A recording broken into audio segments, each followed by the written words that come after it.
GamersGalaxie episode 8. We got an exciting episode for you today. We got House of Boxing on the show. You excited today, Rubik? Yeah, this is going to be great. I'm looking forward to this one. Absolutely. I've been waiting for this, and I have to start by, apologizing. We had Joan here slated for an earlier episode. Got some timing issues messed up. Nonetheless, we're here now. Welcome to the show, Joan. Thank you for coming on again. No, thank you for having me, guys. Great. Awesome. And, having the opportunity to talk to, the founders, the organizers, the creators of these projects really allows the community to get a sense of understanding of, where the project is coming from, how you guys are building out, and what it is exactly that brought you to Immutable X. So I think first things first, I like to get started with what was your inspiration for House of Boxing? What got you started down the road of like, hey, let's do a boxing game? Yeah, actually, everything comes really on the ethos of creating a gaming studio that will use blockchain to provide actually players the capability to own their own in-game assets. And then combining that with going with brands and strong IPs that we could tap into existing audiences. For us, that was a very strong combination. And then obviously boxing was one of our first kind of markets that we want to tap into, just because of how engaged the audience is, and the fact that we thought that we think that there is a lack in the market on gaming experiences or digital experiences that can connect the boxing fans to the sport. Enjoy the live sport in a different way, in the same way that football has their fantasy games or Formula One has its own or their own games. Boxing doesn't really have that, and so we thought we could provide a good experience to users through House of Boxing. Yeah, I really like that because I grew up an avid player of Fight Night.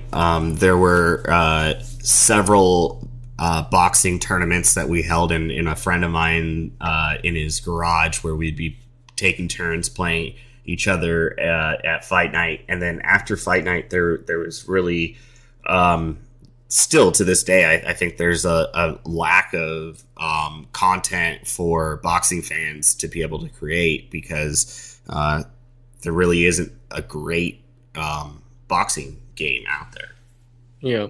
Well, Joan, you are a Barcelona resident, I believe, and a massive football fan and a regular ticket holder to Barcelona's Camp Nou, or Nou Camp. Why did you go with boxing over soccer or another sport? What was there an opportunity for boxing? Yeah, I mean, look, ultimately, I think it's quite common across, sport fans, where, I'm a frustrated Football Club Barcelona fan, but it's not because we are struggling for the past few years, but it's more because, since I was a kid, I have been playing fantasy gaming and going to the Camp Nou, as you're saying, Rubik, to watch my team. However, it has been a one-way relationship so far, where I was giving it all for the team that I love, but unfortunately the club doesn't even know of my existence. And I thought that, ultimately, as now that we are in an era where the way we interact with the sport is every day more digital. And actually, fantasy games are the #1 fan engagement tool in the digital ecosystem for fans to interact with the sport.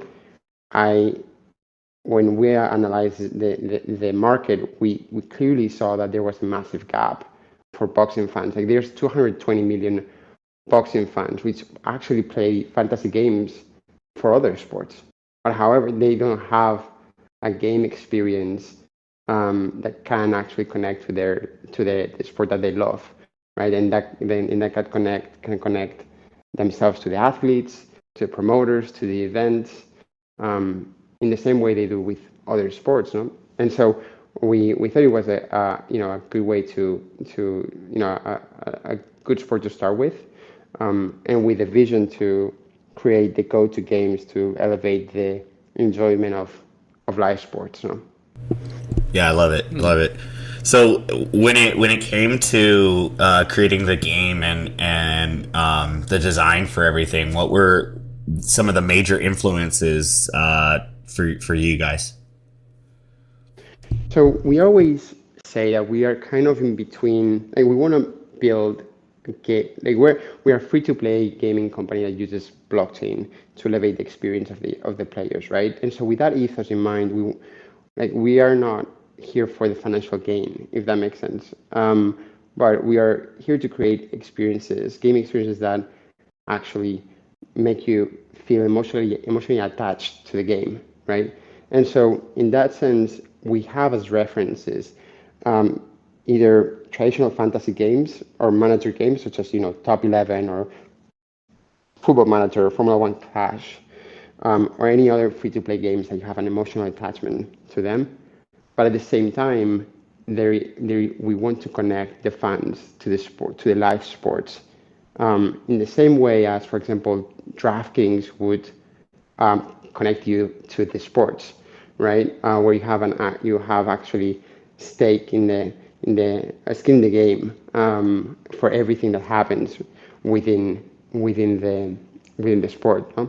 And so we combine those two kind of let's say type of experiences to build our own experience, a game that can get you attached to the game experience, at the same time be like, oh, actually I'm having a lot of fun, and actually I can gain a benefit in the real life by playing during the weekends or competing during the weekends on a global scale and win rewards such as cash or merchandise or tickets to events or meet and greets.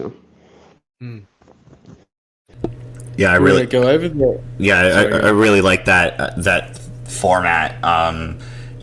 Being able to go into the weekend knowing that, hey, there's a big match coming up. Let's go ahead and put my predictions in for who I think is going to win. Taking some of the NFTs that you have from the Founders Pack and being able to put those as little bonuses. As, hey, if my prediction is correct, I get 10%, 20% extra bonus points for making the correct guess, and then being able to get rewarded from that. That's I like that. Yeah, and by the way, like, and now I saw you the news that you were ranked on this previous weekly game. The most exciting thing that we have in the team is that we are just like 5% in the development of the product, and all the utilities of the boosters and so on will expand massively in the coming weeks. Like every booster will have its own traits that will affect your predictions, and even the casual game or the career mode game, you will be able to fight and then earn experience, which you can effectively train your boxer, level him up, go to bigger arenas, and make your fighter to become kind of the world title holder, no? And so with all these elements that we are putting in place, we are hoping to create that emotional attachment during the day-to-day experience, and then during the weekend have that thrilling effect of following the live sport. And and have a skin in the game for every match that is happening, but at the same time without putting like let's say a financial element in place, such as betting companies. So it's like a free-to-play experience, if that makes sense. Yeah, I like that. What is the core game loops of the fully well, it's not the fully realized game, but over the next couple of months, what are the game loops that players are going to be able to participate in? You've mentioned a couple, but yeah, no, 100%. So ultimately, there are two main loops. So number one, your career mode, right? Where effectively you have your own boxer, where you can make him fight against other fighters, and effectively you can win coins every time that you fight, and then at the same time you're losing energy, right? So every day you have a specific amount of energy that you can spend. If you win coins, and you win as well experience points, where effectively you can use them to train your boxer and effectively level him up. Every time that you level him up, effectively you get access to newer arenas, which effectively put at stake more coins and at the same time more energy. So it's almost like in real life, right? Like a more amateur boxer would fight many boxing fights every year to keep going up in the ladder, versus the world title kind of champions would fight maybe once or twice per year, and effectively they would put everything at play during those fights. And so here is kind of that same kind of cadence, where at the beginning you would need to play a lot, and then as you keep going up, you will put more things at stake every time that you fight. And so that would bring us to the second loop, which effectively every time that you fight, you can win coins, which is a soft currency. So it's not like a let's say a hard token or a crypto token. Effectively, it's a soft currency that you can use into what is called the second loop, which is the manager predictions, where basically are the weekly fights that happen globally, and you can predict what is going to be the outcome of each one of different fights, and you can put at stake your coins and predict what is going to be the outcome. Depending on how you actually, how good are you at predicting, you get ranked on a weekly basis, and you're going to get rewards in the form of cash, in the form of merchandise, in the form of tickets to events, and so on. And so that as well will give you experience as a manager to then keep training your boxer and give him more experience to keep improving, if that makes sense. Awesome. Yeah, I was actually just playing through a round against someone, and one of the things that I really like about the career mode is that you're actively selecting your fight style. You're actively able to kind of play a role in the outcome of the simulated fight. Whereas a lot of the games right now that have simulation and things like that I've seen, it's like you kind of set up your gear before the match, and then all hope is up to the sim kind of going in your favor. Whereas this allows you to kind of get to know your fighter's fight style and allow you to make decisions based off of that. Yeah, no, and actually you're making a very good point. It's like we are improving our gameplay a lot now internally. I think you would have a ton of fun, because it's almost, we have each boxer we have its own traits, and so depending on how you train your boxer, it will become better at different fighting styles. So you will be able to select which fighting style do you want him to play, but not only at the beginning of the fight, but in every single round. So you will be able to select in every single round what do you want your fighter to do, and based on what is the strategy that you're effectively choosing, you will be able to get specific outcomes on every round and make strategic decisions, so you can end up winning the fight. Yeah. I like that. So long term is how do you see, what's your vision for the game development? So, like, look, ultimately, we want to create the number one fan engagement experience in boxing. So we are connecting promoters, boxers, even like broadcasters, to House of Boxing. So effectively, boxing fans can enjoy the sport in through House of Boxing, right? In the way of like start with obviously the gaming aspect, but then being able to access to different elements of boxing, whether it's predicting, watching, interacting with the athletes, or even like getting access to the different events, right? So we want to use the gaming experience as a top of the funnel element, and then be become the actual House of Boxing.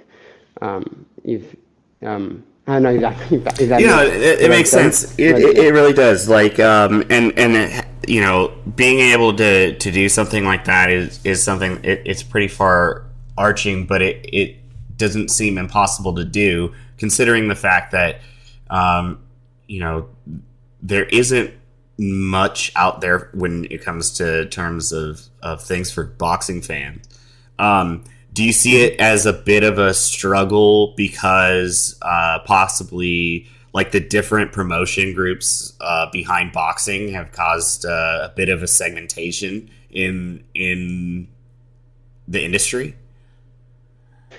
yeah, I mean, ultimately, boxing is a massively fragmented market. Yeah. So you would have the promoters and the athletes and so on. No? But ultimately, the fans are very clear on what are their needs and as well how they want to interact with the sport. And so and not only that, like the athletes as well, they want platforms that they can expose themselves and being able to reach out better and more frequently to their fans, no? And so we're trying to solve that problem. We are now partners of Queensberry, which is the largest promoter of boxing, or one of the most legendary ones in Europe, which effectively have all the video footage of the last 30 years of Queensberry, which effectively features, Mike Tyson, Tyson Fury, Prince Kasim, Ricky Hatton, and many more, right? Yeah, that's And huge. and not only that, we are currently in contact with a bunch of promoters in the US, in LATAM, and like even with a bunch of as well of boxers, right? So we are onboarding over 30 different athletes in the next couple of months into House of Boxing, and effectively as well onboard massive promoters across the globe during the Yeah, next few and, months. and I think that's a huge one for you guys to thrive and have that success is bringing on the different promoters and the different athletes as well, because having the backing of the promoters that are actually putting these things on, and they're massive events. They're multi-billion-dollar events that people are tuning into. Like there's a fight coming up between Jake Paul and Nate Diaz, right? And that's two people that are not traditionally boxing people. Jake Paul has come up more recently and actually kind of made something of himself for a boxing career. But the speculation of two non-necessarily boxers that have turned into boxers for this sort of beef is huge for the sport. Yeah, no, I completely agree.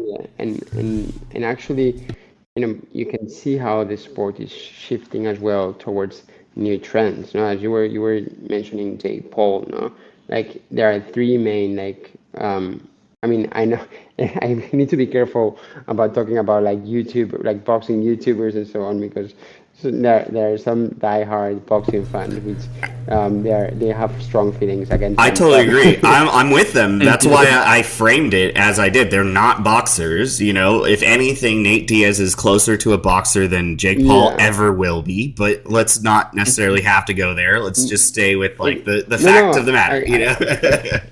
But I completely agree with you. This is like actually like ultimately the three of the most watched events in the last few years was obviously Paul versus Tommy Fury, but then you have La Velada del Año, which was an event of Latam and Spanish Twitch streamers, which it was organized by Ibai, which effectively had over 100 million live views during the event. 100 million. It was just insane. And then it's crazy. People still want to see their favorite YouTubers and things like that beat the hell out of each other. I get it. Like, I'll give you some local knowledge as well for Australia. So for the last 20 years, there's been a real big habit of, I don't know if you know the game Rugby League. It's not rugby, the one that the world plays. It's specific to Australia and England. It's a lot harder. It's a lot tougher than rugby. Or it's not tougher, but it's bigger hits. And a lot of so it's a very tough sport, and a lot of them footballers stop at 35, 36, 34 playing rugby league and start boxing to get the money coming in, because they just make so much money out of it. Like they make more money out of the boxing career as amateurs fighting each other than they do in rugby league. So it's a powerful sport that brings money to, like, it just brings so much money. So to create this, to have no fantasy or big or House of Boxing style competition, it's just unfathomable to me that there isn't something like this out there already. So I think you've really hit like you've got an opportunity to make this vision grow into what your desires are. Yeah. So yeah. So I just was going to ask, so where do you think how's the development going on the product? Do you want to talk us through the journey of your development team and where it's at now and where the product's at, and give us a rundown on that. Yeah, I mean, by the way, Rubik, like when you said the NRL, the National Rugby League, like we actually spoke a lot with them in the past few months as well. Yeah. So I know they as well aware with Immutable, and we're like as well like partners when we work with brands and so on. One of the main brands that we started working with was the NRL like last year. But anyway, that's another. I'll say one more thing before you go on. Australia would be a great market for you. In the early 2000s, Australia, with a population of 30 million people, a pittance of the whole world, had 25% of the world's poker machines. We like gambling, so if you're going to make a gambling game, you want to try and crack this market, because we're a bit susceptible to a bit of a bet. No, yeah. Look, I think that it's like ultimately the concept of like mixing casual gaming or free to play gaming with like the excitement of like have skin in the game with live sports, such as drafting does. I think it's an interesting concept that needs to be untapped, and that blockchain enables us to untap, so to tap on. So basically, yeah, I think definitely the Aussie market is something that definitely we are looking at closely. But yeah, look, let me give you the 2 cents on around the development of House of Boxing. I mean, we've been in the last 6 months doing kind of stealth development work on the product to understand well the product market fit of this concept, and understand what were the needs of number one, die-hard boxing fans, and number two, mainstream boxing fans, because it is very different as a boxing fan that is very committed to the sport on a week-to-week basis than maybe a mainstream casual boxing fan which might just follow the main fights, right? So we wanted to do an experience that was for everyone. And so with that in mind, we started navigating through different concepts until we were convinced about the concept that we have now in our hands. And so now we have, in the past couple of weeks, we have released the alpha version of House of Boxing, which has the very core loops of the experience that we just were talking before. And actually, like the initial, without doing any marketing at all. So literally, you guys are the first ones we are talking about about House of Boxing in public. And so literally, we are now ready to go out there and start like bringing users to House of Boxing. And so because we are actually very excited about the numbers that we are having, and what are we seeing, or what is the behavior that we're seeing. We saw an increase of over 1,000% of average session time per week on the game, and we're seeing like a ton of engagement on the game itself. No? And so we're excited about that, and now we're going to start revamping kind of the efforts around bringing new users to House of Boxing and activating the product. No? And then there is one final thing, which is that in the second week of September, we are planning to do what we will call an inaugural drop, which will be featuring like all the legends of the sport, which will Mike Tyson, Tyson Fury, like all the different legends that I mentioned before. And at that point, we'll be as well releasing new features into the market now. And between now and then, we will be doing a range of activities with over 30 different partners across boxing, the Web3 marketplaces, guilds, and as well game launchpads. And so we are super excited about bringing the product to life. Awesome. Yeah, that's huge. Getting some of the legends in there, and adding to the actual IP that you have available already is huge. In terms of your blockchain partnerships, why choose Immutable, and so far what's your experience like working with them? So we're like the main reasons, like there are mainly two main reasons why we chose Immutable. Like number one was because we are very aligned on the vision that they have on what blockchain products need to actually address and in terms of needs of gamers, no? And so we solve for the same problems that Immutable is solving for, right? So whether it's giving players ownership of their own in-game assets and being able to as well do it in a way which is frictionless, no? Which that brings me to the second reason, which is the technology that they use and the way to onboard users to Web3, right? So they don't, like, the way we understand NFTs or even the Web3 space is not from a product standpoint, but from a technological standpoint, right? So for us, NFTs are, it's not a product, it's a technology.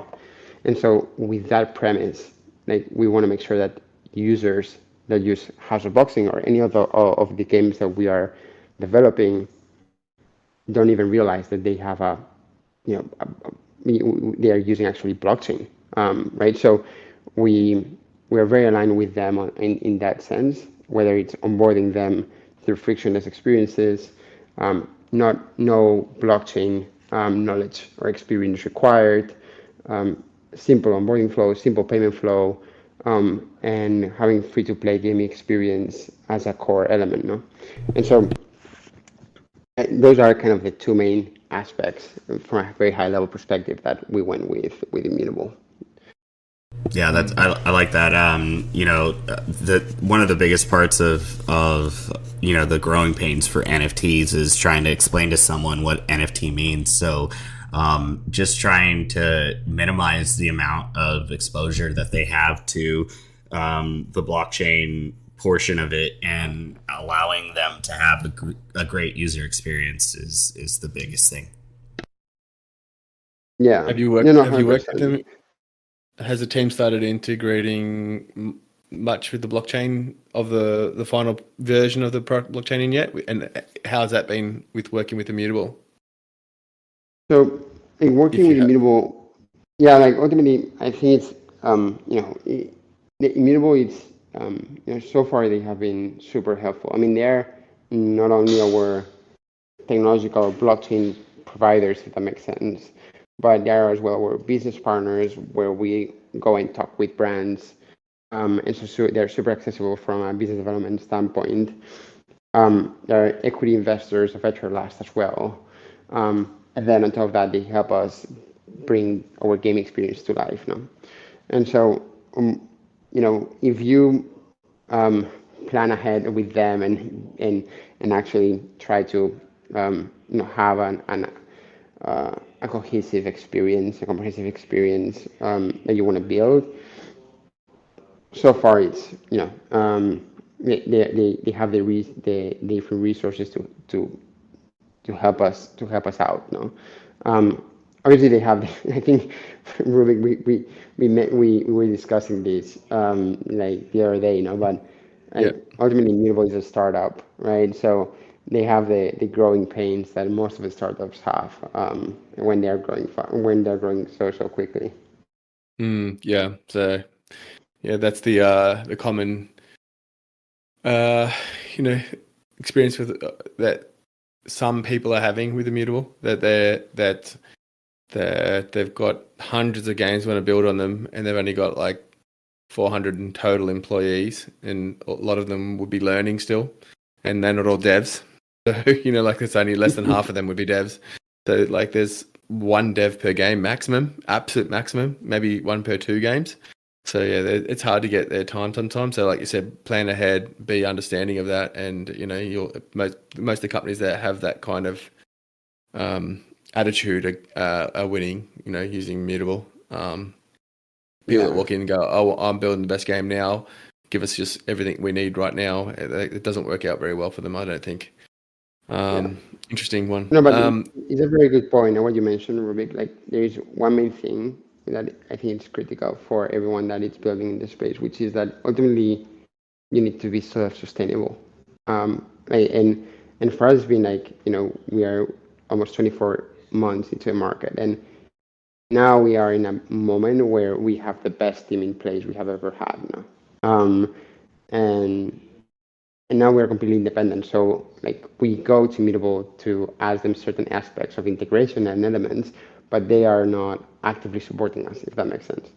And I think that's kind of a critical element to understand that Immutable, I don't think they have, as you were saying, they have the capacity to be able to support you to build, but more like the support to integrate with them, if that makes sense.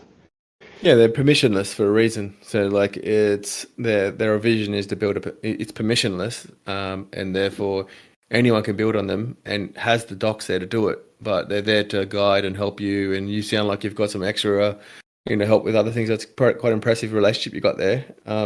Cool.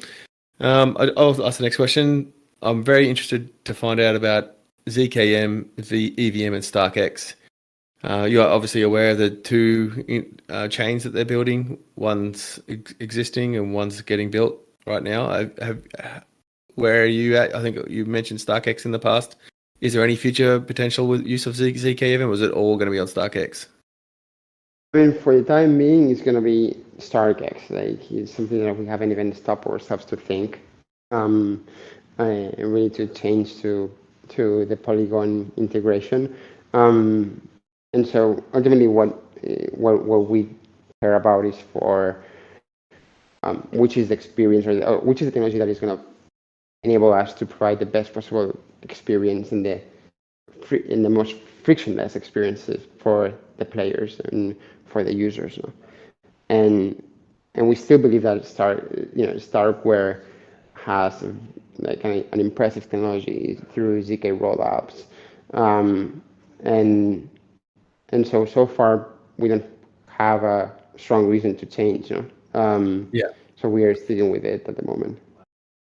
Yeah, it makes sense if you're going to use, if you don't need to use the extra capability or contract capability of ZK EVM, and just using the APIs in the it's quite minimal what the NFTs you can use on StarkX, and the reason why they're building ZK EVM is that reason. But if you don't need that, StarkX is a way better solution for builders. Gas free, simple. Only thing is Passport be a bit after their ZK EVM. Actually, that I'm asking all the questions here, but this will be my last one. And let the Suze go next. What tools and techs are you going to be using in the IMX suite? And does that include Passport when it comes out in the future? And if you're not going to use Passport, what login credential system are you going to use? So we are using, I believe, everything except Medieval IMX Passport at the moment.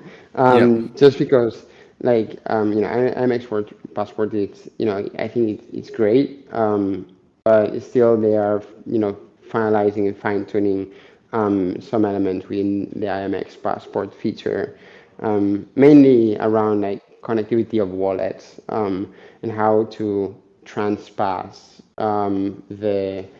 or to onboard existing users of the platform to IMX wallet, right?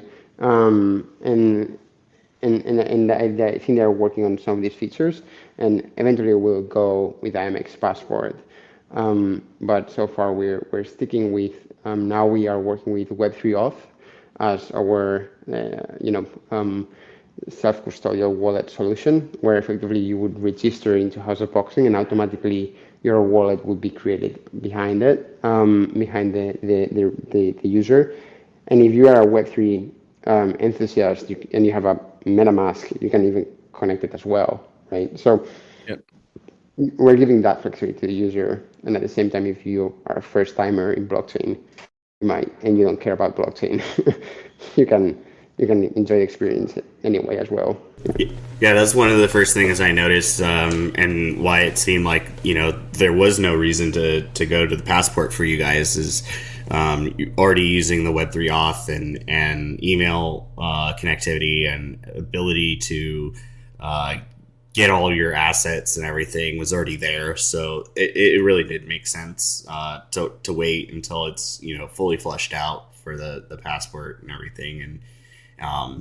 And that's something that makes sense, like the Web3 enthusiasts that already has been in Web3 and they don't have the need for Passport, they still do need to figure out, or at least explain, how is the user with a MetaMask already gonna interface when they have now the Passport as well. It just becomes another thing to keep track of, right? So I'm actually interested to see what they do.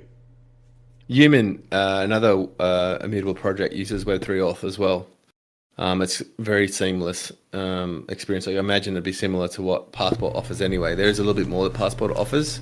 Obviously, the interconnectedness with the marketplace and with, with the whole ecosystem it ties in. But it's not out for another 6 months at least, probably for StarkX implementation. So if you need a wallet now, it's not really going to be any use to you, right? Until then, at least. Right. So the next thing is what's your best experience? What's your worst experience so far? I guess with working with IMX, the protocol. Is there anything shortcomings that you wish that there was a solution to, or? Yeah, no, actually, like this is a point that I mentioned to Rubik the other day. Like, I have to be careful about what I say about Immutable because they are equity investors and partners and so on. So I need to be. It's kind of a conflicting situation, but it's like ultimately, I think we touched it a bit like just now. No, ultimately, the main pain I think that we all like have, that we are trying to grow as fast as possible, is the pace of execution and the growing pains that Immutable has. I think that's kind of the sometimes it has been kind of the element that was a bit more frustrating. But and then the other piece was around around what is the best thing of working with them. No, ultimately, they are a wonderful team to work with, and they have a very similar vision to what we have, and that makes the conversations very smooth, and very quickly we understand each other very, very quickly, and they support us in the best possible way to activate the product and to build a product that as well they can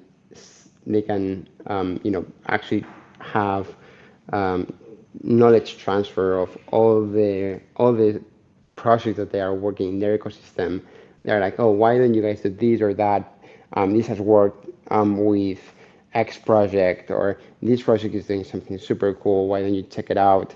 Right? Like it is a very good partner to as well get in touch with other projects and know what other projects are doing that is interesting, and that's super valuable when you are ultimately working in a rabbit hole, and then and then you have a partner that has that visibility within the market. It's amazing. Right, and I totally understand what you're saying.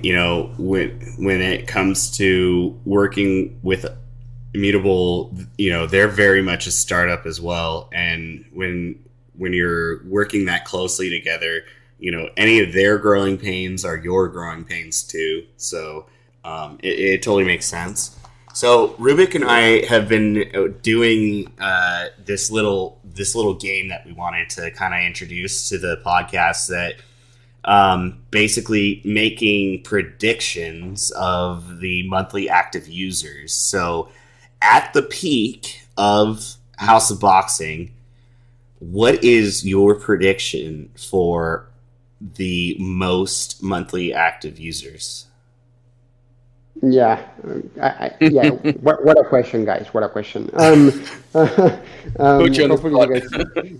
you guys, hopefully no one quotes me in a few years from here. But effectively, look, ultimately, we are tapping into a massive market, right? So 463 million boxing fans worldwide. I would be ultra mega excited if we're able to unlock just 1% of that market, right? So agreed. If we're able to get to 4 million users and whatever, that would be massive for us, right? So yeah, let's try to get to the to hit the million mark. That's kind of our kind of hope one day. But yeah, I think that's kind of the let me try to be. No, I think it's quite optimistic, but at the same time, if you look at the overall picture, if you want to become kind of the number one boxing experience worldwide, you at least need to tap into a significant portion of the core fan base of the sport. Champions don't aim to be top 10, mate. Yeah. They don't. Their vision isn't to come top 10. Their vision is to become world champion. So there's nothing wrong with aiming for the stars in my mind, buddy. Go for it. Save the biggest number you want, and it's a bit of a fun anyway. So it's not like it's also a bit of self-reflection. We want to see what people aspirations are as well. But and I'll give you an example. We interviewed Evermoon recently, the founder, and they just had a open beta. I think it might have been closed beta, but it was to the Southeast Asia region for a mobile MOBA game. It's not even advertised yet. It's nothing. They've got 58,000 monthly active users already, and it's not even a game out yet. So it's if you hit the right market, the right time, and do the right marketing. In this kind of sport that's got no interactions with this at all, and you can hide the blockchain, I think 4 million, in my opinion, is actually quite low. I've actually said I've already done my prediction last episode, and I guessed over 10 million.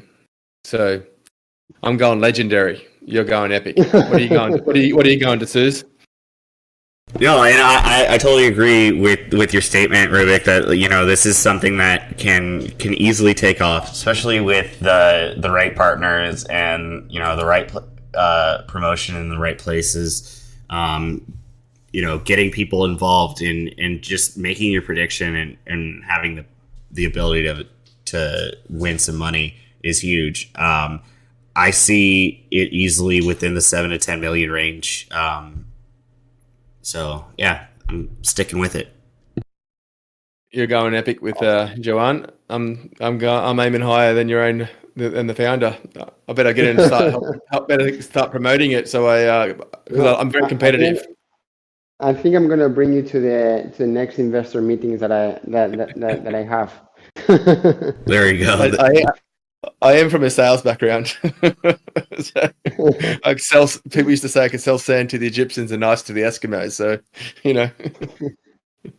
No, it's really awesome. I love it. Mate.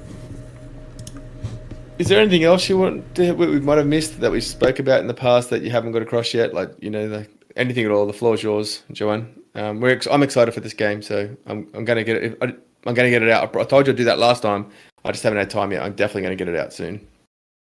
Yeah, no, look, we are super, and it's been 12 months of ups and downs in the market, and trying to shift our product towards something that is attractive enough for users to actually enjoy, right? And not look at just like the what it was happening in 2021 and 2022 around like the hype in Web3, but actually building a very exciting product that actually brings value to the users.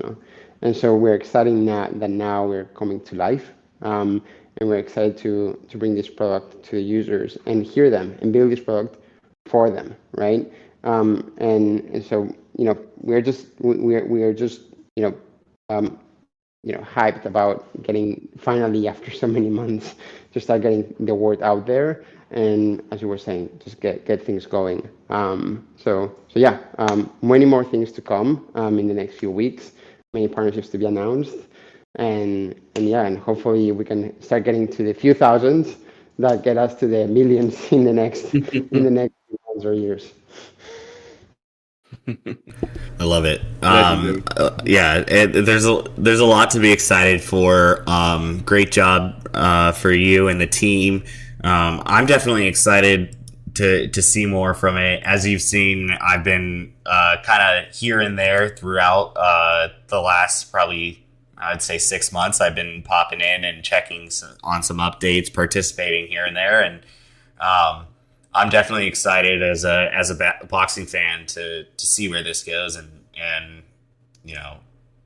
watch you guys grow along the way. So thanks again for taking the time out of your day to come and hang out with us, tell us more about it, and looking forward to the future.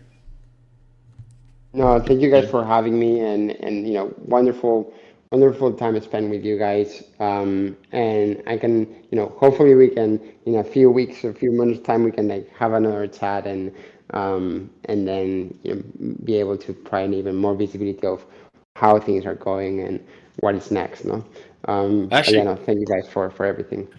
Actually, the only person that's ever complained about our podcast to us is someone that complained that I said you were coming on the show and you weren't on it yet. And now you missed today's one as well that we released, and it's going to be next week's one that you come out. So I'm looking forward to see if that guy responds to me again and says, "Hey, because I told him you'll be in this one." But because of our error and my error, nothing to do with you, we made the errors. We apologize and thank you for your flexibility. It's going to be delayed again, but we've done it now. We're out, and hopefully that person, the wait was worth it. But how does everyone else follow you? How do they get involved with House of Boxing, Edelast, yourself, and plug your stuff? Here's a chance to get people to join.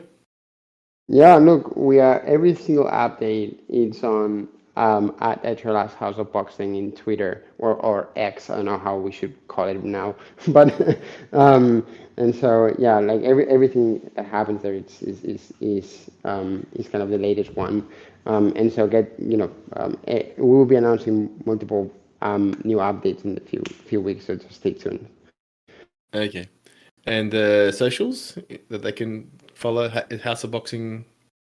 Yeah, And it will be at yeah, in Twitter, mostly in Twitter and Instagram, and then okay, Discord. But it's at Etherlast Boxing. okay, That's kind of the not Everlast. That's yeah, important, but Etherlast with T, if that makes sense. okay, cool. All right, folks. Well, thanks for tuning in for the interview here with House of Boxing. John, thanks again, and we'll talk to you soon. Bye. Awesome. No, thank you for having me, guys. All right. Just wanted to say thanks again to Joan from House of Boxing coming on and taking the time to take us through everything they're doing over there. Really excited to see how that progresses into the future. Yeah. Hey, mate. That is an exciting one. Like, because of the potential, if they get it right, I think they could go huge. Slowly build. It's something they could build over time. It's not going to be impacted by, I'm late to the party, like games are. A lot of times games come out and a year later, it's harder for the game to take off. The first initial growth is that first release date and so on. But this is a thing they can build on over time and just get more and more content out and attract people over and over again. And you seem to be excited about continuing playing it, so hopefully that translates to most users, so that the retention is good. It'd be interesting to see. I'm excited tonight. Actually, there's a fight that's on there. I put in my predictions and everything, so we'll see if I get into the money for that one. Yeah, and I'm going to surprise you with something. Joanne's also wants us to host a Twitter Spaces for him. So look out for that. We'll advertise it in our socials. Sweet. And we're going to have some actual, just more about relevant new that week kind of information. It might be an ongoing one as well, and inviting other guests and hopefully someone from Immutable, and we'll look at doing it not just us and House and Boxing. It'll be us, House and Boxing, and another party. Or some people like to have 3 or 4 games on one Spaces. I personally don't like that because you're wasting their time. They sit there listening to each other rather than actually you got someone that's got a lot of not a lot of time in their hand. I'd prefer the one-on-one thing. Yeah. But maybe one other, and therefore they get 50% of the time each. But we'll see. Keep an eye out for that one. That sounds cool. Be able to go into in more depth, get people live to be able to experience what's going on in the environment there, and also get some more eyes on these games that they're doing like real time, because not everyone is listening to the podcast, but it's nice to be able to have an interview with people that know what they're talking about, so that you're not stuck answering questions about ancillary information. So that's cool of them to reach out. And we can get the community asking questions from something, which is the best thing about Spaces, isn't it? So yeah, for sure, absolutely. So Ember Sword, they did another round of land sales. And it was huge, wasn't it? Yeah, it's looking pretty big. I honestly wasn't expecting it to be that big, and it was slowly trickling away, and then all of a sudden, it just blew up. Yeah, so there was 2 phases to this sale. You had to pre-register and to get allocated land, and if you did that, you got a discount of 25%. So the standard blocks were $80. The discount was $60, and then after it went to public, the price went up to $80, I believe. Is that correct? Yeah, I'm pretty sure. Yeah. Yeah, because I bought during obviously pre-rolled it, because I've actually got a guild. I've got a heap of Web 2 mates that have played EverQuest, Rift. Mate, I've got this 20 MMOs that we've played together. Nice. We're freaking super nerds. I am a nerd, yes.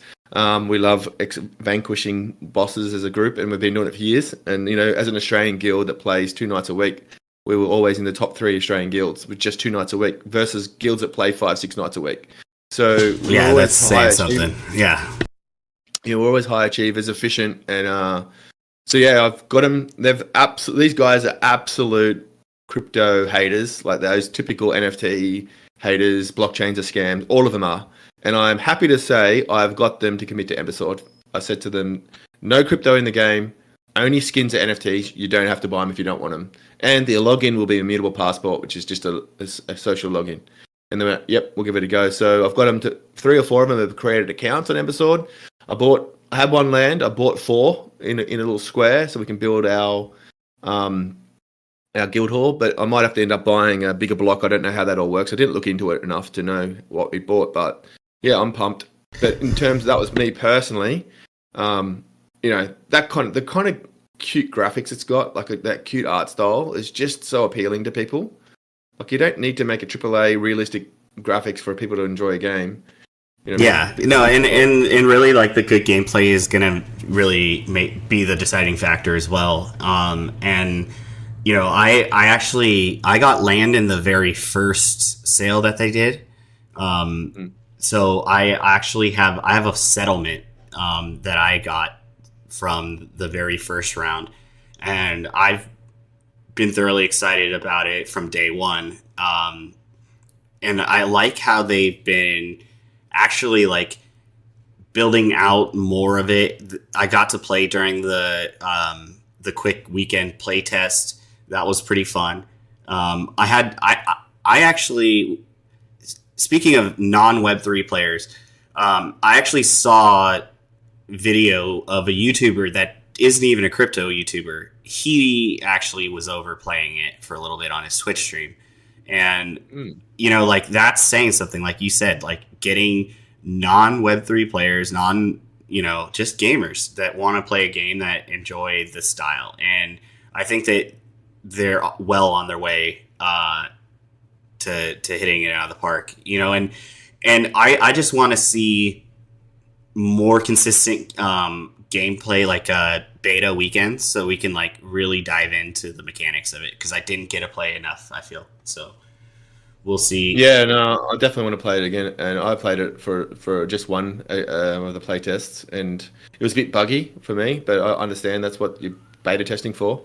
But it was fun, and it was just, you know, I could see that they're building a good game around it. But in terms of the land sale, like, there was, like, I think 100,000 blocks of land, maybe more.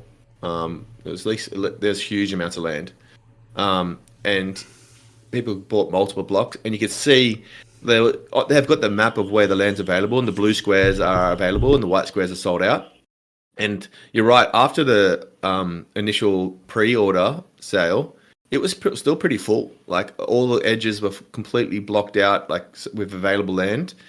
And I did a tweet yesterday, or it was on the Friday, I think, for Friday the 5th of August, that that showed how much was left then, and it was like less than 10%. So it went from 40% left to 10% in the open sale. So it didn't quite sell out. But I think it's pretty successful land, because they didn't sell like 10,000 limited. It was hundreds of thousands of land. I'd say, like, maybe 150,000 land plots. Yeah, that's pretty massive. So, good on the team for being able to, you know, bring in that type of excitement and stuff like that too. Yeah, I think that, and getting back to your point about the Web 2 players or the non-crypto native people, this is the bubble crypto people live in. Like, they think that, you know, choosing the chain is going to be the successor. You know, the chain is only going to make it possible to be a successor. You know what I mean? Like, if it's capable of, you know, of delivering an experience, a seamless experience, so that these games can reach mass adoption, because crypto, 1,000%. Yeah. The blockchain or the chain itself, any of that needs to be completely agnostic to the game, right? And that's what most people right now, I feel, don't understand. They're marketing their games as crypto games and things of that nature, and it only markets to a very narrow group of people, which are, you know, the crypto degens that want to try to figure out how to gamify their crypto addiction, and that's not what gaming is. So Yeah, it's going to be very apparent once these AAA or like AAA experiences or AAA games start to land into one. Maybe the end of this year might see a couple, but I think the end of 2024 is when we'll start to see those games come out of the woodwork, out of stealth. Like this Space Nation that came out 3 months ago. That's only got it's been built for 3 years. No one, I don't know anyone knew about it before 3 months ago. So not these people that come and do mints 3 years before their games come out. Which is what a lot of these companies had to do to fund get the funding to build. So, but yeah, Ember Sword, they've kind of done it. They've done a sold their land before before the game come out, which is but it shows that they've got the community behind them to start this game off. And yeah, we'll see how it ends up when it comes out in middle of 2024, I believe. Yeah, so I'm actually I'm part of like one of the guilds in Ember Sword? I'm part of one of the guild houses, and they started like asking questions and getting a lot more active over the last month. We've been doing like a weekly check-in and stuff like that, so I know stuff is getting close, so excited for that. Awesome. So what is this Medieval Empires that slid in like right under the radar just the other day? Did you get a chance to take a look? I was actually involved in it when it wasn't. I think didn't have a chain now announced, or it was on Polygon. Okay. It was partnered with Britaria. It's just all this stuff was happening. I was like, red flags, and I just unfollowed them. And but then they were also selling an MMO, not a Age of Empires style strategy game. So I wonder if it's the same game. Yeah, I wonder if they might have done a pivot and changed or something. Yeah, well, I don't know much about them honestly, but they've if Immutables does a lot of due diligence before they sign games and officially announce them. Yeah. So if it is the same game, sorry, whoopsie, sorry, yeah. I got that one wrong. No, I'm not one to. It happens though. It happens though. Like with so much being kind of like thrown in our face every day, it's easy to see something and try to see past the, maybe the fluff and be wrong. So I know, like, for instance, I actually want to bring this up. This wasn't on our list, but Mojo Melee, they are a game that's just like a head-to-head auto battler where each turn you put out, different characters onto the board. And they actually got a partnership with Amazon to do a free NFT for all Amazon Prime members. And wow. That's awesome. That is only the second collection game to ever be added to Amazon NFT. And I didn't even know there was a first one. So, I checked them out. It's funny because I checked them out probably like 3 weeks ago on a whim. And then they just released this. So if you're an Amazon Prime member, you can go and link your Mojo Melee account to your Amazon Prime, and then you automatically get the NFT character as well as some gems and stuff like that. And I thought it was really interesting because it brings in, again, a group of people that might be getting the monthly Amazon Prime gaming rewards that totally would never have happened upon a game like Mojo Melee that has NFTs in it, and now are being brought in because of that. And I thought that was pretty interesting. Yeah, cool. Going back to Medieval Empires before we carry on. My bad. Yeah, no, that's cool. I wanted to say that they got $7 million in investment from a VC, and the reason why I had red flags was that every 1 in 100 tweets was about the game, and 99 was about their token. So that's usually a pretty big red flag for me. Maybe they needed the funding to continue their dream, and that was what they were trying to achieve, which is a lot of games are doing. But it also puts me in a position that as a gamer, that anyone that's really pumps that much token talk, I want to see the game before I will commit to it. And now that it's sponsored by Mutable, partnered with Mutable, they do the due diligence. I trust that 7 million funding from a VC since they didn't have that at first. And the gameplay looks really cool. I will definitely be checking it out because I love real-time strategy games. Especially if they're MMOs. For sure. And that's something that, with the token might have allowed them enough room to, like you said, to be able to go out and live their dream and be able to get the funding, the extra funding that they needed, or finish out certain parts of it that weren't just quite polished enough to show it, right? And once you get that done and then you're able to show it, you get companies like Immutable wanting to partner. So that's good on them, and looking forward to check it out. Very happy to be proven wrong, and to I'll follow them and see how they track their game now, and see if it's something I want to play. For sure. But Mojo Melee, I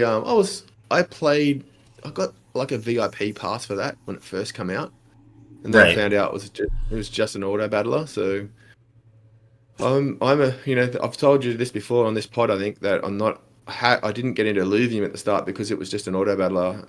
I played Dota for 11,000 hours, and I played Auto Chess, the inventor of those auto battlers. Well, the reason why they grew to mass adoption is because they built it, and of course Riot copied them. And then built Teamfight Tactics, and I just didn't get into it. So I saw my Mojo Melee become just an auto battle, and I was like, nah, not involved in it.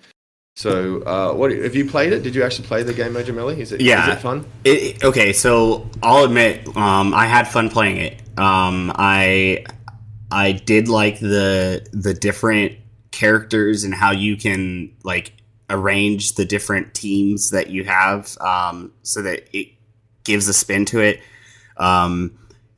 Part of the RNG of like you don't know what deck, what cards you're gonna pull for each turn, is interesting. It feels like almost it could be staged to like, hey, you win a certain amount and then you lose. You win a certain amount and then you lose. Unless, I don't know. It just seemed it didn't seem like I had much control over the actual outcome of the battle, right? Because the other person could just get better cards than I did on that round, and it just didn't seem fair. So I had the NFT and I actually sold it. So thank you Amazon Prime for a free NFT that I was able to go ahead and sell. So nice. Cool. All right, then they're on Polygon, aren't they? Yeah. Interesting to see if they go over to ZKEVM Immutable, or when Polygon upgrades to ZKEVM on their DPoS account. Right, and that's something that like I figured, there's always the possibility to do anything that's on Polygon right now has that ability to kind of bridge that gap if they want to. So yeah, if they need to. I don't think a game like that would need it though. Probably not. So the next thing on the radar this week was the GameStop announcing that they are no longer going to be supporting their wallet. So that was some big news. Had some mixed reactions from the community, but in the end, like I totally understand why they're doing this. Regulatory uncertainties in the United States, as well as the way that the SEC tends to enforce is by just or regulate is by enforcement. So I think it's smart to go ahead and say, hey guys, get your stuff out, export your private key over to a MetaMask, or a couple people from the community put together some tools to send stuff over. Be sure that you do not send any IMX NFTs to Loopring. Pretty sure it will give you an error and say that it's not an immutable wallet, and but just double. No, it will not do that. Actually, I tested it, so it did give an error saying that it is not an immutable activated wallet. So, what the GameStop wallet gave you that error? Or where did you get that error message? If you do it through a tool, so instead of sending it directly within the wallet itself, you can go to a tool like imxtools.io or something like that, and you can use the transfer utility there, because I definitely did not want to try and send it within the wallet itself, because the wallet itself does not know that it's not a activated immutable wallet. So we're both right. Yeah, absolutely. If you send it directly through the wallet, it will allow you to send it, and it's lost forever. So do not do that. You would have to use a tool. I saw a guide about loop ring, obviously a loop ring fan of the GameStop side, and was given a whole guide on how to move stuff. And it did say at the end that you know NFTs you won't work, but the tokens will. But if you send immutable tokens from the GameStop wallet directly to a loop ring wallet without converting it into the loop ring style of token, then it will be lost forever, those tokens as well. So that's why I put my post up there about a week ago, and be very careful, because the guides are not quite accurate. Correct. You know, so because these people see the ability to turn an IMX token into a loop ring token. Yeah, it's IMX, but it's actually going through a conversion process on the blockchain. It's removing it from Ethereum lockup for immutable, relocking it up for a loop ring, and therefore it'd have a different status, and you won't be able to access it from the loop ring. Yeah, and they're completely different layers. You actually have to use like layer swap to do it properly. So like if you just best to not do it. If you have anything that is GameStop wallet related on an Immutable X, go ahead and export your private key to a MetaMask wallet. It's free, simple, and you don't have to worry about it from there. But like I said, mixed emotions in the community. I expected that to happen. Very passionate community. And it just kind of reiterated the fact of the matter is, they don't want to really necessarily mess around with certain areas because they don't have to. Apologize for my dogs barking in the background, but they don't want to mess around with certain areas if they don't have to. They're a game company that wants to introduce and provide gamers the ability to play games, and it looks like in the near future they're coming out with a launcher that's 90% of what Elixir is right now, and being able to have that interface is much more valuable than having a wallet. I'd say personally. Well, there's a bit about that as well. Someone in Twitter told me that they're charging $15,000 to launch a game on their launcher. So each game that decides to launch on it has to pay $15,000 down payment, which is a way to make money. And back to the wallet, like it doesn't matter which wallet they use. If it works, it works. You know what I mean? Like they don't make any money out of owning a wallet, do they? There's no income from producing a wallet. All it is a money cost. So personally, my belief would be behind the system. The majority of the reason isn't the actual financial status, what they've made out publicly. It would be it's no point us making it, especially considering their competition is moving to all this account abstraction stuff, Passport, Sequent, Brave. Exactly. There's all these new ones popping up left, right, and center that are social login, and it's so simple, and it's obviously the future, especially in gaming. Maybe in DeFi, MetaMask doesn't matter. But it's actually another subject from a lot of even gamers that say, the MetaMask, there's nothing wrong with MetaMask. I can't believe that these people think that. Like, it's so easy to understand. Like, they say that's the difficulties people go through to play games. You got to make a fun game. But people lining up to buy a PlayStation 2 didn't think that they were scams. You know what I mean? they weren't told by the media PlayStation 2 is a scam. Then they didn't go, and have that narrative out there, and then go line up for days to get it. That. So the wallet is there to help Trojan horse past a narrative that currently exists, and anyone denies that isn't really thinking about it. Yeah, no, I agree.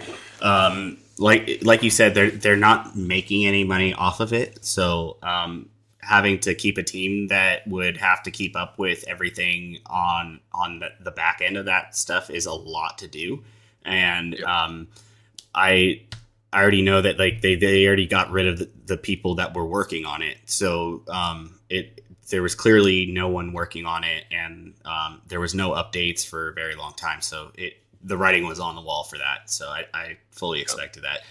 And 9 times out of 10, sorry. 9 times out of 10, when I'd go into it, it never showed my layer 1 coins correctly. It would show like all sorts of weird numbers that I felt like I had a lot of money, but I didn't. So, yeah, the reason they did it doesn't really matter. I think it's the right decision for them. It was good to garner that GME people support at the start, but the problem is if you don't update it, then you're leaving your users with a second-rate experience, and they saw where the wallets are going and said, we just can't afford to keep up. Well, we don't need to pay for this investment to keep this going when there's so many good options out there. Passport's coming. Our number one support partner is going to be having Passport, which Robbie hinted on an MA recently that there's a big announcement with GameStop coming out shortly. I predict it's going to be a social tool, just like all these social tools, that are coming out from like Rep on Gala. There's lots of these. So they're realizing the lack of social tools in the Web3 arena. So I think they're going to build a social tool, and with Immutable and Passport, why would you use GameStop Wallet when you could use Passport when you've got that simple social login across all platform, can integrate with checkout and be able to buy on their marketplace all the mutable NFTs. So, yeah, and one thing with that too is if you use the same email that you use for your GameStop Pro rewards, like you basically have a way of tracking your users that way, and at least offering something to them for setting it up so that it's linked, right? And that's something that's so easy to do. And they have millions of emails because of how many users that they have from Pro Rewards. So easy blast with an email campaign and click through, and you're in with a special NFT for setting up through that being a Pro Rewards member, and it's that easy. So yeah, and the last thing on GameStop for me is there was a post in the Immutable Discord about we're working with the GameStop team to come up with a solution for all the users. So if you're a user of GameStop Wallet and you're worried about how to get your Immutable assets out and your Loopring assets out separately, I assume that Immutable will come out with a tool very soon, because it's November the 1st, so it's only 2 months away. So yeah, just keep an eye on the Immutable Discord for update on how to do that. I don't know. Hopefully a one button push tool comes out or something.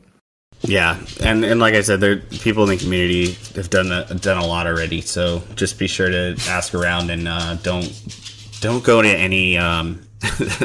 Somewhere I saw that there was like a Google form people saw that was asking for their seed phrase and stuff, and I was like, oh gosh, don't do that. Yeah, there's lots of the scamming is so bad. Actually, there was a pretty prominent Twitter owns a business actually posted about GameStop and like a negative post about like as if they're leaving and how this is a massive loss for anyone involved, partnering with GameStop. I don't know, there's the ability to critically think about things and look into the future and see how this is an absolute small nothing burger, and being partnered with GameStop is an absolute win for anyone that gets to do it, because there's such a huge community that they can tap into. Yeah. I mean, at that point, people are just really looking for kind of like the buzz that's going to catch someone's eye. I feel like it's almost like a clickbait type thing.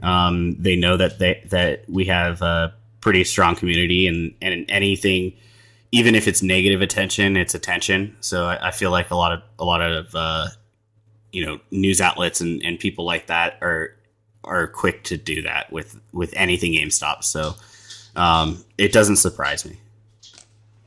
Yeah. Okay. Well, let's see. Rec League. Twitter engagement farming for their dollars. Yeah. Yeah. Anything to get numbers up to get paid by Twitter. So the next thing is Rec League, coming from Yuga Labs. Pretty interesting mech fighting, and I don't know what to think yet. I part of me thinks it's cool. Part of me, I don't know.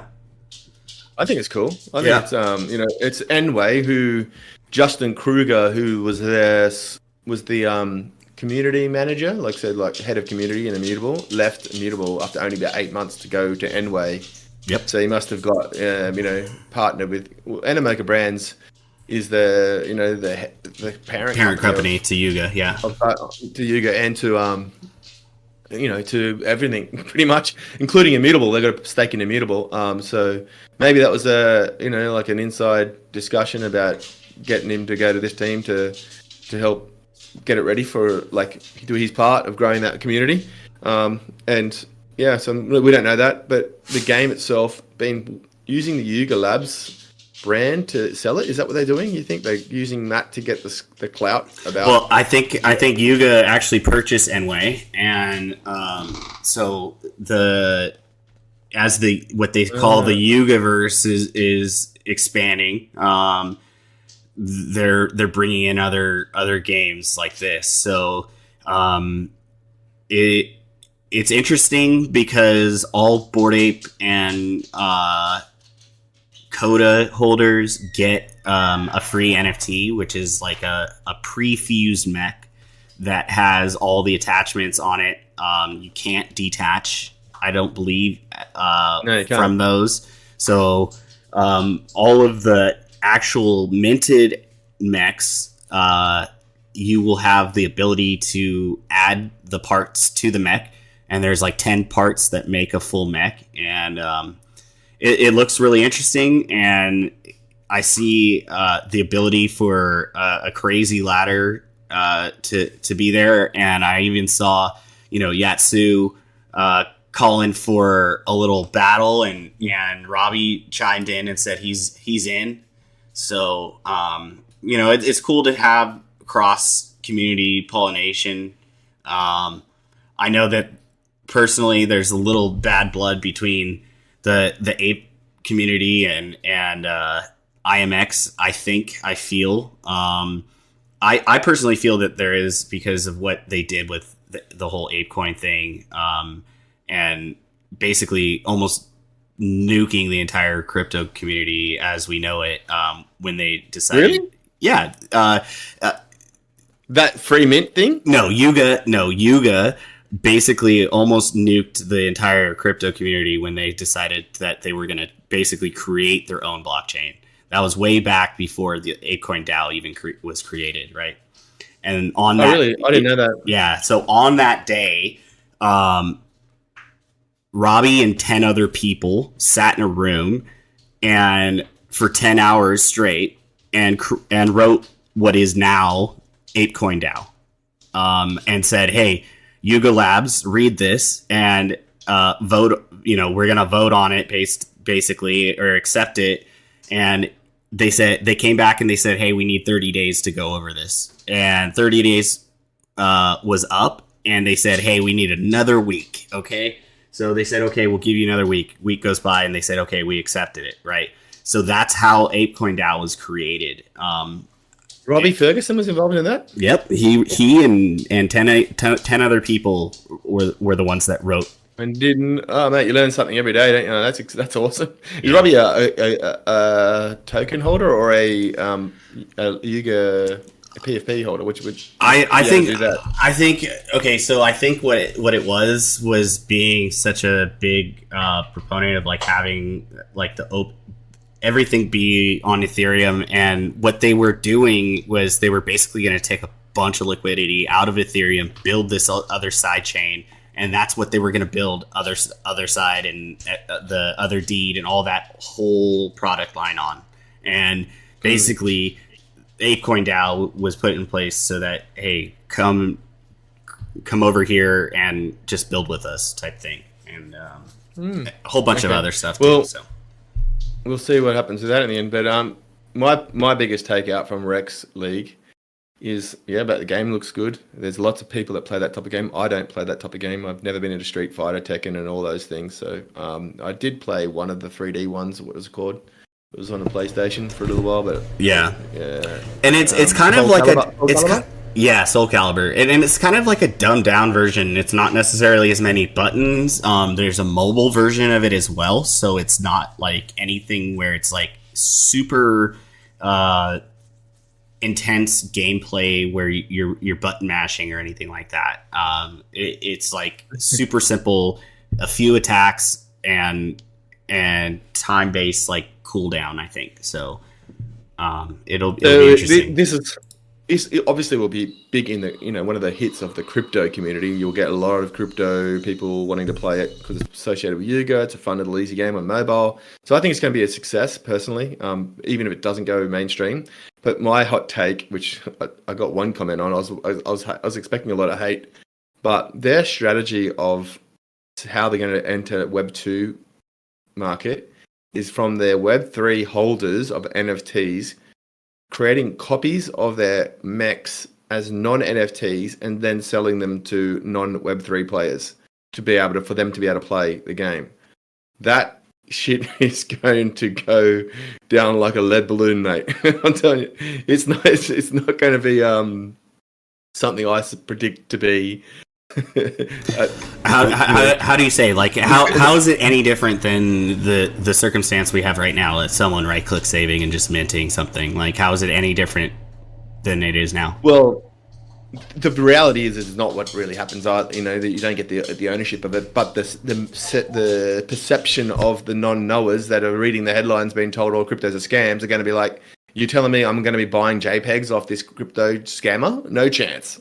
So that's what it'll go viral. There'll be, if it happens, if people catch on that's what's happening, and there'll be reports in Twitter about these videos of people reporting on how this game is scamming the gamers by selling JPEGs to. Yeah, I mean, anytime there's a new game, anytime there's a new PFP collection, anytime there's anything that anyone or goes viral or anything like that, there are scams. So I really don't see how it's any different than it currently is, but that there's going to be a lot more eyes on it. So we'll see. Well, the difference is that the game will be free to play, other than buying the mechs off a store to be able to play, and it'll be available to them probably on Steam even, because it's not a crypto game. That's the non-crypto side of it. And they're going to work out that they're getting those from another gamer that's selling their NFTs. I get what you're saying. Just the way it's going to be perceived by the people. But that has to come out. And I agree with you, mate. Like, there's that resistance as always, but this is different. There's never been a game that the players sell non-NFTs to other players. I don't know, from creating one. That's new. That's brand new.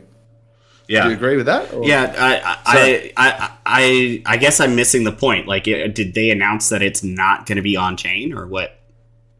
Yeah, they said they're gonna. I read the utility of all the stuff, and one of the things is that crypto holders of NFTs can duplicate their mech and sell it to Web 2 players. That's part of the utility. Interesting. Very unique. Interesting. If that comes out, it's gonna. What these Web 2 NFT haters are gonna be like. What the hell? There's got to be an asterisk in there that we're missing. I'm hoping that we're missing something, fine print or something that says, "Hey, only if you have a certain level," or something like that. I don't know, where almost like on Zed Run, you could like you could breed your horses and stuff a certain amount of times, so we'll see. It would be interesting, like you create a clone that you can sell if people want it, because like your mech is like your mech wins a lot and they want some sort of trait or a possibility of getting that trait when they buy your clone. I don't know, that'd be cool. Yeah, I don't know, man. I don't know, there's a lot of mechanics that we'll see. We gotta see. I'm excited for it. It looks interesting. Hopefully they don't make it so the mechs are like $1,000 and no one can play. So yeah, it'll be interesting to see how it turns out. Space Nation. That's the next one on the list here. Whitelist. Actually, whitelist grind has commenced. Oh, it's one of those grinds again, and you got like all the bots or people being paid by the whales to go and grind on the Discord, and it's just going just garbage messages, and it's got the like an exponential growth. It's got a really interesting. I've never seen it done like this before. Like if your Steam level counts, your NFT collection of like blue chip NFTs count. Also, your amount of Ethereum you've got in your wallet. If I knew that, I would have put a different wallet on. Damn it. And also your Discord level, which is not that much points. So people that I was top 20 for a little while 2 days ago, and then at the end of last night when I went to bed, I was 60th, and this morning I woke up I'm 140th. Yeah. So the top 300 get a whitelist spot. There's a difference. There's a whitelist and an allow list. The whitelist is 300 of 515, guaranteed mint if they mint. Then after that, the allow list is gas wars on the Ethereum layer 1.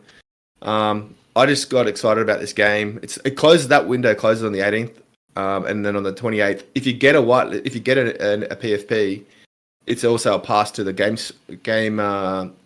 What's it called? The 28th. The playtest. The gameplay playtest. That's it. I'm looking. Thank you for correcting me. Yeah, so I just want to play it. So that's why I'm grinding. I don't care about the PFP. I just want to play the game. Just let me play your game, mate. I'm dedicated to playing the game. I'm not a farmer. I'm not a flipper. I'm never going to sell your PFP. You're just going to sit in my wallet forever, and I'm going to literally play your game. That's all I want to do this for. And I'm desperate. So I'm on Steam this morning, waiting for it to do this podcast, reading about how to get levels. Because if you get a level 1,000, you're guaranteed in. And I'm only level 15 or 9. Before I started this grind, and I'm now 15, and there's this really easy way to get points if you've been playing for a long time, I found out. So I'm wondering if I might actually get close to 1,000 points, I think, from what my first initial research is. And if I get to 1,000 Steam points, I can easily get into that whitelist. So that's the goal. The grind starts now. All right. grinding Steam badges. I love it. So after that, we got WAGMI. There's one. The Galaxy Commanders. Galaxy. On the end. Sorry. Yep. Yeah, sorry. Sorry to cut you off. That's one of the games that it's a playtest at the end of this month as well. There's right now you can go and apply to be a part of the game test in Twitter. Just follow them on Twitter. Galaxy Commanders. That's that little 2D kind of 3D-ish, but more like a Clash of Clans style game where you send your army in, but instead of your army, you're sending your weapons in, and you're setting up your defenses, you're setting up your attacks, you're deciding when to deploy them, just in a 1v1 battle. So very excited about that one. That's the kind of game that will be awesome, just to sit on the lounge and play on your tablet. And that's the game I'm the most excited for now in all of crypto. Maybe Eaton Shardbound because of the casual style, getting older, don't have the reflexes in Sparkball. Anyone that wants to join that playtest, follow them on Twitter, Galaxy Commanders. Yeah, that one's looking cool. I actually just joined or registered for the playtest for that, so it'll be cool when it be able to check out. It'd be awesome if we can verse each other in the playtest. That'd be so fun. That's what we got to figure out. So the next one is WAGMI Games, WAGMI Defense. They announced their soft launch, available to players on Android right now. So if you if you sign up for that, I actually just got the email this morning that they accepted me, and then you have to send them the email that you use for your Google Play store email, and then they send you something else to go download it. So, damn, I'm not invited yet. Oh yeah, I just got the email this morning, saying that that where is it? General Stamima. Verify your Google Play email address here, and then you'll get your invitation to play. It doesn't matter if you don't have an Android phone. If you own a PC or Mac, you can use BlueStack emulator and connect your Google account. So pretty cool there. Yeah, they've been hyping up this game. They're the kings of hype, and the game looks fun though. If they get it right and they get the balance right, and they're 6 months time from now, they said they're going to have a full-on graphics overhaul. It's going to be version 2 sort of thing, and then it's just the start. They mentioned I was on a live stream just on a Spaces, just listening while I was working. So heard the CEO drop a bomb by accident that they're working on a TV series right now. So that's why they've been able to, they've hired a lot of really big names in the gaming space, like really XEA, a couple of XEA people. And to be able to do that, you have to have some kind of substance to offer them. And so, there's obviously some stuff behind the scenes happening we don't know about, because it doesn't sound what's come out so far is that revolutionary exciting. But they keep on hinting at there's so much coming and so much excitement that we're going to change the game, all this stuff. And so wary of hype, but I've always had an eye on WAGMI because it's a fun little game. Again, a mobile game. You sit there, I've got an Android, sit there and just play it on the toilet while you're watching TV, while you're watching a rom-com with your wife. Yep, so, absolutely. You can be smashing aliens instead of watching "Oh Romeo, You Are My Love." So, that's what I'm looking forward to about it. Yeah. So soften the blow of the rom-coms I'm forced to watch it on once every couple of weeks. Yeah, it's just hard when you win a battle and you start cheering, and it's the sad part of the movie, and then you get caught. But I mean, it's big news. It's big news once it goes open. To see how it grows and what their marketing strategies they've got in place, because they have got a big wig marketing person as well. They've just hired, so be interesting to see how they get this out to Web 2 people. The frictionless, immutable technology they use. I'd assume they're going to be using Web 3 Auth as the login rather than Passport because it's not ready yet. So there's a couple of immutable games that have gone with Web 3 Auth wallets. Because they need to go launch now, so that's probably done that. You did mention that they moved their PFP/comics onto Ethereum layer 1 to me, so that was probably a smart decision from their part, because Immutable's volume is all about gameplay, like Ember Sword land. The NFT is about gaming. Most people buying that stuff isn't buying it to flip it. They're buying it because they want to build something on that game and play games. So that's what Immutable is winning at. They're winning when they launch products that are for games, because that's their audience. So if you launch a PFP project on Immutable, it's probably, unless it's like a AAA quality like VV and all those kind of and IMVU and the absolute top cream, they're not. It's not like that degen money in there just to flip things on Immutable. Yeah, for sure. And then to wrap things up, we have another weekend of Sparkball.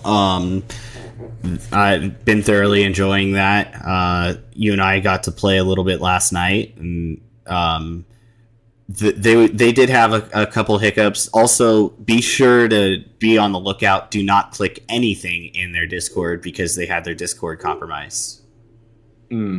If it's still compromised by the time this goes live, you just never click on anything like airdrop or anything like that, or click on this link and pay gas and you'll get this. That's never going to be an offer. No company's ever going to do it. So just hopefully there wasn't too many newbies that are, that have bought some F for the first time because they want to get involved. Because actually a lot of new players in Sparkball this round are brand new players playing off Steam, seeing it off Steam. So, And those kind of people aren't going to have people with wallets, so they're going to be fine. Yeah, I saw a few people that mentioned on Twitter that they were affected. I wasn't sure, who was being serious and who wasn't, but I was able to see that it looked like at least two of them were for sure. Were able to verify that they had, like 0.3 or something, 0.35 drained from their wallet. So, it sucks to happen. You never just go clicking on things. Also, when one of the big things is like connecting to something like that with your hot wallet, with a hot wallet that has stuff in it is just not necessary, right? Yeah. So just be smart about it, and always watch out for stuff like that. So I'm ready to honestly go play some Sparkball right now. If we could just end the podcast here and just wanted to say that it's, to me, the Sparkball. Well, I'm serious too. Sparkball is, to me, the funnest game I've played. Full stop. Like, I played Diablo for 30 hours or something. I literally only grind onto it because of my mates playing it, and I'm like, I just can't get any joy out of it all. But Sparkball, I just laugh. It's competitive. It's the best game I've played in so long. And probably, I'm not just saying that. Probably one of the best glitches last night too that you got yourself into.